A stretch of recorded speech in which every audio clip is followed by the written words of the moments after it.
March of the Machine just came out and it has a pretty awesome limited environment. So in today's video, I'm going to talk about how exactly you should be drafting and playing sealed with the set and exactly what themes each color is trying to do. I don't really want to waste your time, so let's jump into this, starting with White-Blue. White-Blue focuses around knights as a creature type. It's quite a simple theme and just asks that you draft or put together all of your knight creatures and then win by boosting them with cards like Marshal of Zhalfir. Most of the knights are in the lower rarities, however in the higher rarities, picking up cards that'll boost your creatures in combat like Boonbringer Valkyrie can really help bolster your game plan. Also, with a decent creature-based plan, battles are especially good as you should have a decent amount of attack power to get them flipped, and every pack has at least one battle within it, so there'll be a plentiful amount of battles in your pool. Next up, Blue-Black focuses around graveyard synergies, encouraging you to play with cards from both your own graveyard and your opponent's. This strategy is a little bit more complex. You'll want to start by filling graveyards with cards like Invasion of Amonkhet or Disturbing Conversions, which functions to both mill and be pseudo-removal for creatures. After you get some cards in graveyards, you'll want to use these cards in some way. Cards like Halo Forager and Tenured Oilcaster both serve to try and help you get ahead in your games. Overall, Blue-Black is a pretty powerful combo in March of the Machine's Limited. Next up, Black-Red, which focuses heavily around sacrificing permanents with cards like Stormclaw Rager. What's interesting about March of the Machine's take on Rakdos Sacrifice is that most of the cards say creature or artifact, meaning you can really benefit off of the incubate mechanic from the set, allowing you to turn the somewhat useless tokens into sacrifice fodder without having to convert them first. Cards like Dreg Recycler can win you the game in longer matches, while cards like Completed Huntmaster can get you repeated sacrifice and death triggers, as it has you sacrifice an artifact to, well, create an artifact. Overall, just look for creatures that want to be in graveyards, have strong dice triggers, and cards that benefit from sacrificing. Remember, Limited does include multiversal legends, including cards like Ayara First of Locthwain, Judith the Scourge Diva, and Jury Master of the Review. Black-Red has a lot of potent pieces in the Multiversal Legends sheet. Next up is Red-Green, which focuses around the new card type, Battles. There are a lot of awesome battles in Red and Green, and also cards that care about them. For example, Rampaging Geoderm gives extra benefit if you are attacking a battle instead of a player, and it's a really interesting design space. So, you want cards that can attack, get bonuses off of battles, and of course the battles themselves. Battles like Invasion of Zendikar or Invasion of Regatha are both great cards that can provide value both early and late in the game. After that is Green-White, which cares all about +1/+1 counters. What's really interesting about it is that it does so by combining two of the set's mechanics. You can take advantage of powerful backup creatures or powerful incubate cards in order to get counters in multiple ways.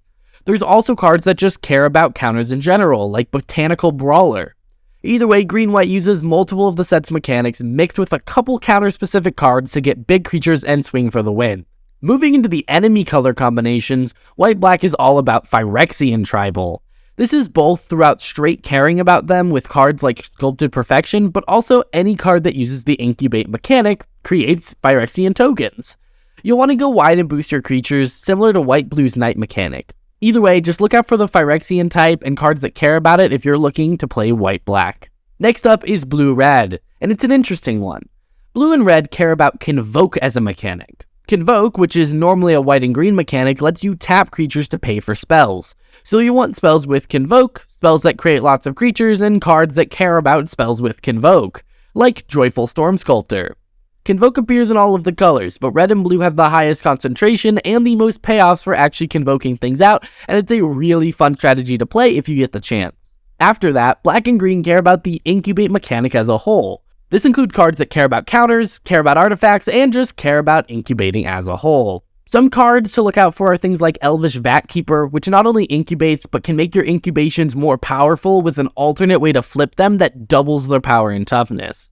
There are several cards that let you flip your incubator tokens, and in general, Incubate has a decent support all around, so it's a pretty good strategy to draft. Next up is Red-White, which cares about another one of the set's major mechanics, Backup.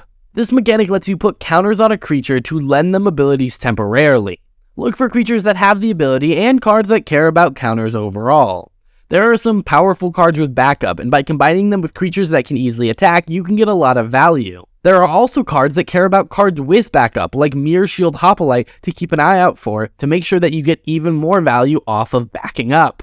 Either way, finally, green-blue cares about transformed permanents. These can be incubation tokens, the Praetors, the transforming Phyrexians, or any card that flips. There are cards that care about when permanents transform and how many transformed permanents you control, which both get better, obviously, the more you're flipping your cards.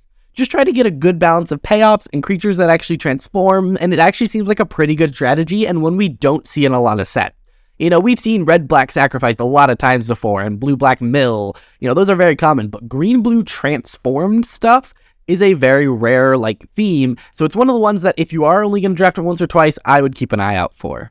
Alrighty, those are the major themes you should be looking out for when you draft or play Sealed with March of the Machine, but if you have your choice, which theme should you target? Well, while it's only been out for a short while, it seems that red is one of the more powerful colors in the set. However, they're all super close, and it really depends on what card you have access to. A good rule of thumb, and this is for all sets, not just March of the Machine, is to look at the uncommons. Rares are splashy, but don't often fit that well with the themes, as they're more built for constructed instead of limited. You should look for these signpost uncommons, which are all two-color uncommons that basically scream the two-color combination mechanics. I've mentioned them throughout, but just looking at what you have the strongest uncommon base for is a great way to choose, especially in the sealed environment. Overall, it's been a ton of fun playing it, and I've played with almost all of these color combinations through the MTG Arena Early Access event and some draft simulators, and it is honestly one of my favorite sets to draft. I don't think it's as good as something like Kamigawa Neon Dynasty, but it's still an amazing set. So if you don't want to spend the money or anything like that, Arena's a great way to do it, or you can go online and find some great draft simulators, and then you can simulate it using things like Cockatrice. I'm going to actually be doing a video about that soon. Overall, March of the Machine is kind of a weird set in terms of its mechanics and themes, and it's the culmination of everything, but it seems really, really fun. The other thing to consider is we are getting March of the Machine the Aftermath, which MTG Arena is saying they're doing limited events for, which means it'll probably be able to be mixed with a normal March of the Machine to get a really interesting draft environment. So if that's something you'd want to hear about after that comes out, leave a comment down below. In addition, I want to know what themes have you drafted and what have you found to be the most powerful. I think I was most successful with a green-white deck. I played a couple of them in Sealed, and I feel like it was just pretty consistent in keeping myself alive and then slowly building up a board state and winning in the end. But overall, I had a lot of fun. Convoke, transformed permanents, these are all mechanics that we don't necessarily get to see a lot of the time, and those are the ones I encourage that everyone goes out and tries to draft. Now, obviously, if everyone tries to draft the same thing, it's not going to work, but it's just a very interesting and unique set, and I really hope we see more like this. I want to see those unique themes. I want to see these fun mechanics again. Either way, if you found this video useful, please hit that like button and subscribe to see more content like this. I will see you guys in the next one. Bye.